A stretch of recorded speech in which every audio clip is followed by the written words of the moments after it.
ने सोमवार यानी कि 2 अगस्त को राज्यसभा सांसद स्वाति मालीवाल पर कथित हमले के मामले में दिल्ली के मुख्यमंत्री अरविंद केजरीवाल के करीबी सहयोगी विभव कुमार को जमानत दे दी। दिल्ली पुलिस ने स्वाति मालीवाल की शिकायत पर 18 मई को विभव कुमार को केजरीवाल के आवास से गिरफ्तार किया था। हालांकि कोर्ट ने विभव कुमार को जमानत देने के साथ कुछ शर्तें भी रखी हैं, जिनका विभव को पालन करना ही पड़ेगा।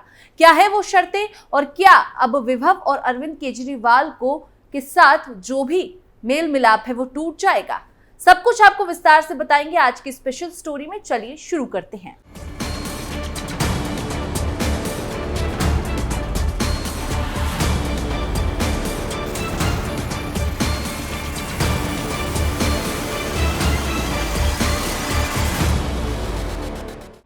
सीएम के घर और ऑफिस में विभव की नो एंट्री, शर्तों पर विभव कुमार को मिली सुप्रीम कोर्ट से जमानत। नमस्कार, आप देख रहे हैं कैपिटल टीवी और मैं हूं आपके साथ पारुल त्रिपाठी। आम आदमी पार्टी की राज्यसभा सांसद स्वाति मालीवाल के साथ कथित तौर पर मारपीट करने के आरोप में जेल में बंद अरविंद केजरीवाल के करीबी विभव कुमार को जमानत मिल गई है। जस्टिस सूर्यकांत और जस्टिस उज्जवल भुइयां की पीठ विभव कुमार की जमानत याचिका पर सुनवाई कर रही थी, जिसमें उन्होंने मामले में अपनी गिरफ्तारी को चुनौती दी है। विभव कुमार को जमानत देते हुए अदालत ने कुछ शर्तें भी रखी हैं। सुप्रीम कोर्ट ने विभव कुमार को जमानत देते हुए क्या शर्तें रखी? सुप्रीम कोर्ट ने मामले में सभी प्रमुख गवाहों की जांच होने तक विभव को मुख्यमंत्री के निजी सचिव के रूप में अपना पद संभालने या मुख्यमंत्री आवास में प्रवेश करने से रोक दिया है।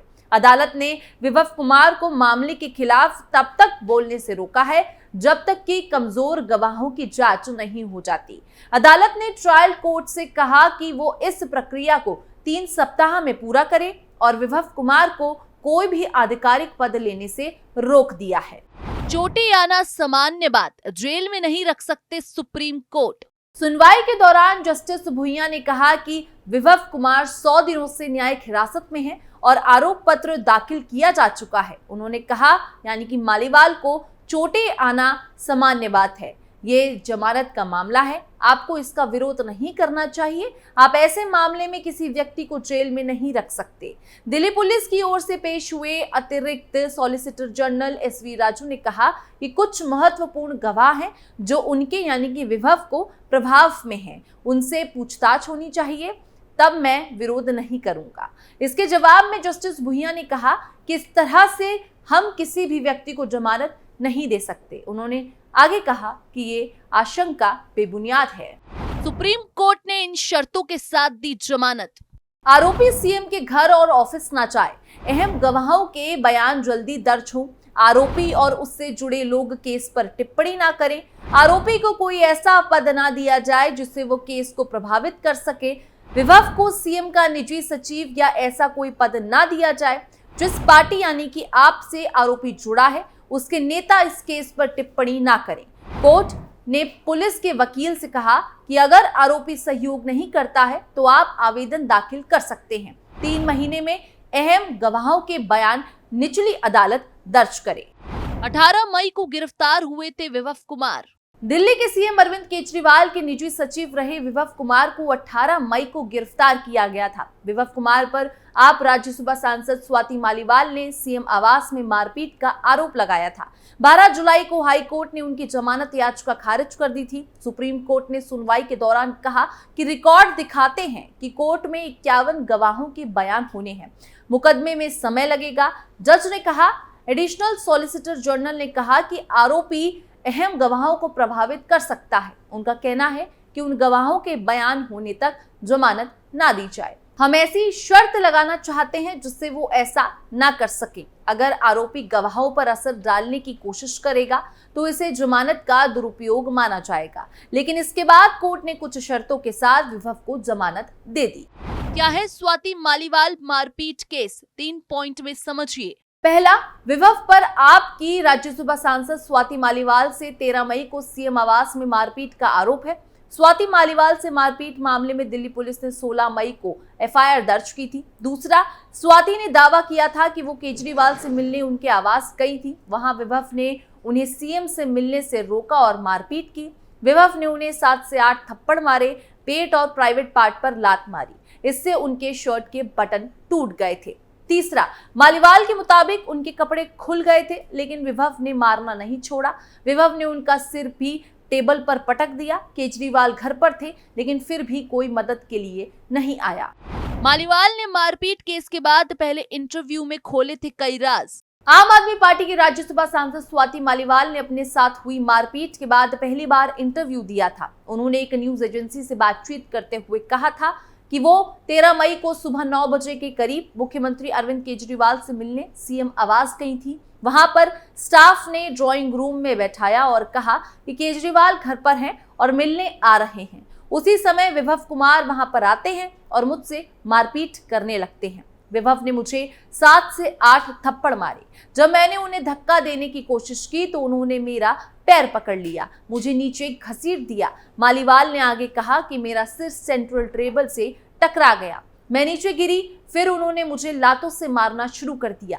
मैं बहुत जोर से चिल्लाई, लेकिन कोई मदद के लिए नहीं आया। मालीवाल ने आरोप लगाया है कि 13 मई को केजरीवाल के पीए विभव कुमार ने उनके साथ मारपीट की थी। पुलिस ने मामले में 16 मई को एफआईआर दर्ज कर विभव कुमार को अरेस्ट कर दिया था और उसके बाद अब 100 दिनों के बाद उन्हें जमानत मिली है। लेकिन आपको बता दें कि केस के दौरान ये भी खुलासा हुआ था कि क्राइम सीन पर मौजूद थे केजरीवाल। दिल्ली पुलिस ने सीएम केजरीवाल के करीबी विभव कुमार की स्वाति मालीवाल पिटाई कांड में जमानत देने का विरोध किया था। पुलिस ने हलफनामे में कहा था कि हमले के पीछे की गहरी साजिश की जांच होनी चाहिए। साथ ही कुमार को बेल दी गई तो वो गवाहों को प्रभावित कर सकते हैं। कुमार की जमानत याचिका का विरोध करते हुए दिल्ली पुलिस ने सुप्रीम कोर्ट में कहा था कि वो बहुत प्रभावशाली व्यक्ति हैं और अगर उसे बेल दी गई तो वो गवाहों को प्रभावित करेगा। पुलिस ने यह भी दावा किया था कि जांच के दौरान पता चला है कि दिल्ली के सीएम क्राइम सीन पर मौजूद थे। अदालत में दाखिल हलफनामे में दिल्ली पुलिस ने कहा था कि जिस तरह से आपके सभी नेता और कार्यकर्ता अपनी ही एक सांसद के खिलाफ हो गए, ऐसे में हमले को लेकर बड़ी साजिश की भी जांच की जानी चाहिए।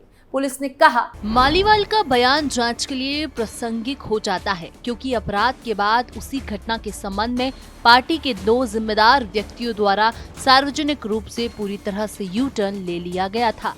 जांच के दौरान पता चला है कि याचिकाकर्ता और सीएम घटना के तुरंत बाद काफी समय तक क्राइम सीन यानी सीएम आवास पर एक साथ थे। हलफनामे में कहा गया था कि याचिकाकर्ता के हाथों पीड़िता पर क्रूर हमले के पीछे कोई बड़ी साजिश तो नहीं थी। इसके लिए जिम्मेदार व्यक्तियों द्वारा पब्लिक में दिया गया बयान और फिर यू टर्न लेने की भी जांच होनी चाहिए।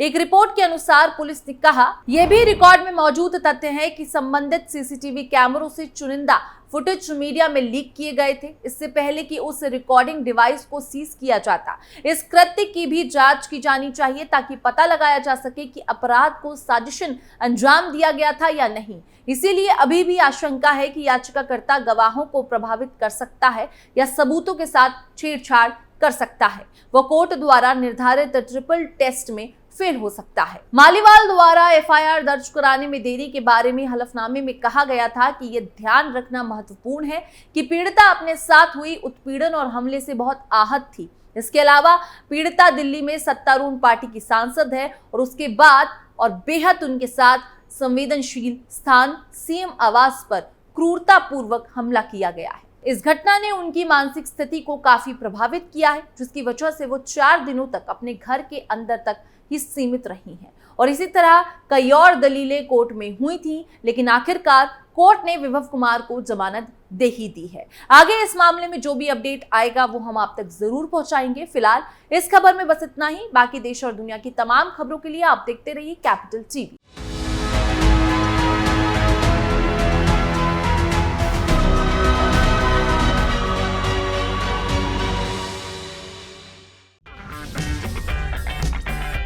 अगर आपको हमारा वीडियो पसंद आया हो तो इसे लाइक करें, हमारे चैनल को सब्सक्राइब करें और हाँ, बेल आइकन दबाना ना भूलें ताकि आप तक हमारे वीडियो की नोटिफिकेशन पहुंचती रहे।